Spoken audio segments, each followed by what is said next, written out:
এতিয়া ভিডিঅ'টো নষ্ট হৈ যোৱাৰ লগে লগে আপোনালোকৰ আয়ৰ পৰিমাণ কমি গ'ল সেইটো বছৰত।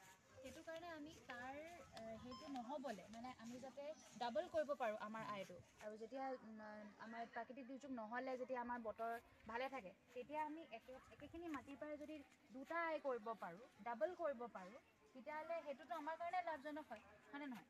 সেইটো কাৰণে আমি এতিয়া মই কেইটামান উদাহৰণ হিচাপে দিম।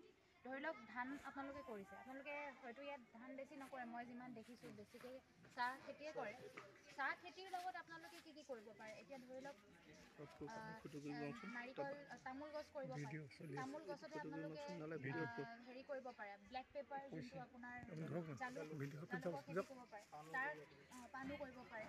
গতিকে তেনেকৈ যদি আমি ইটোৰ লগত মানে এটা খেতিয়ে নকৰি, একেখিনি মাটিতে এটা খেতিয়ে নকৰি যদি আমি বেলেগ দুটামান একেলগতে কৰোঁ তেতিয়া আমাৰ কাৰণে ভাল হয়।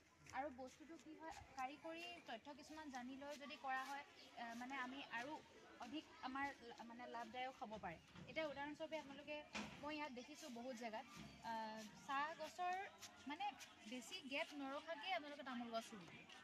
আচলতে তামোল গছ আৰু চাহ গছৰ মানে যোনটো মাজত ব্যৱধানটো কমচে কম 2 ফুট হ'ব লাগে। ধৰি লওক হেৰি